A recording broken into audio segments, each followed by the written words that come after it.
En 2018, una sola central eléctrica produjo más energía que las centrales eléctricas de carbón y de gas más grandes del mundo juntas. Y en lugar de utilizar combustibles fósiles, esta central tan potente se basó en energía renovable a prueba del tiempo, agua corriente. Con una extensión de 2,3 kilómetros, la presa china Tres Gargantas no es solo la hidroeléctrica más grande del mundo. Es capaz de producir más energía que cualquier otra central en la Tierra. Entonces, ¿qué permite a Tres Gargantas generar toda esta energía? Y ante todo, ¿cómo funcionan las centrales hidroeléctricas? Una presa hidroeléctrica es esencialmente una compuerta enorme que redirige el caudal natural de un río por un gran conducto llamado canal.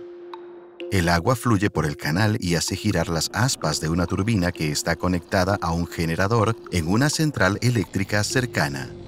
El giro de las aspas hace rotar bobinas de alambre dentro de un campo magnético, lo que produce un suministro constante de electricidad. Debido a que los canales se pueden sellar en cualquier momento, una presa puede retener el exceso de agua en temporadas de tormenta y almacenarla para las sequías. Esto permite que las hidroeléctricas produzcan energía independientemente del clima, al mismo tiempo que previenen inundaciones río abajo. Por mucho tiempo, estos beneficios han atraído a la provincia china de Hubei, ubicada cerca de la cuenca del río Yangtze. Esta región es propensa a inundaciones durante las temporadas de lluvias, cuando el Yangtze es más caudaloso. Planes para hacer una presa que transformara esta inestable vía fluvial en una fuente estable de energía circularon a lo largo del siglo XX. Cuando finalmente empezó la construcción en 1994, los planes eran épicos. La presa tendría 32 turbinas, 12 más que las del récord anterior, la presa Itaipú de América del Sur. Las turbinas suministrarían energía a 2 centrales eléctricas independientes, ambas conectadas a una serie de cables de cientos de kilómetros. La electricidad de Tres Gargantas llegaría muy lejos, hasta Shanghái. Sin embargo, los costos humanos de esta ambición fueron elevados. Para crear el embalse de la presa, fue necesario inundar un área de más de 600 kilómetros cuadrados río arriba. Esta área incluía 13 ciudades, cientos de pueblos y más de 1000 sitios históricos y arqueológicos. La construcción desplazó 1.400.000 personas, y muchos consideraron insuficientes los programas de reubicación del gobierno. Muchos se opusieron a esta polémica construcción. Otros estimaron que las vidas salvadas por la protección contra inundaciones de la represa superarían el trauma del desplazamiento.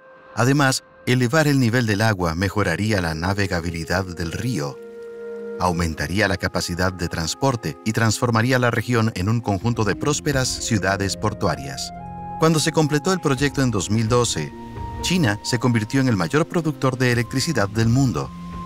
En 2018, la represa generó 101.600 millones de kilovatios por hora, suficiente para abastecer a casi el 2% de China durante un año, o abastecer la ciudad de Nueva York durante casi 2 años. Esta es una cantidad de energía realmente asombrosa, pero 2 años antes, otra represa de menos de la mitad del tamaño generó más electricidad. A pesar del récord de Tres Gargantas, Itaipú produjo aún más energía. Para comprender por qué Itaipú puede superar a Tres Gargantas, analicemos los 2 factores de una represa que determinan su producción de energía. El primero es el número de turbinas. Tres Gargantas tiene la capacidad instalada más alta de turbinas del mundo, es decir, teóricamente puede producir por encima de un 50% más de energía que Itaipú.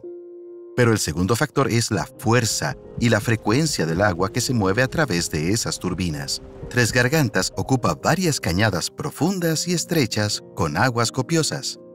Sin embargo, los cambios estacionales del Yangtze impiden que la presa alcance su producción máxima en teoría. La represa de Itaipú, por otro lado, está situada sobre lo que fue la cascada más grande del planeta en volumen.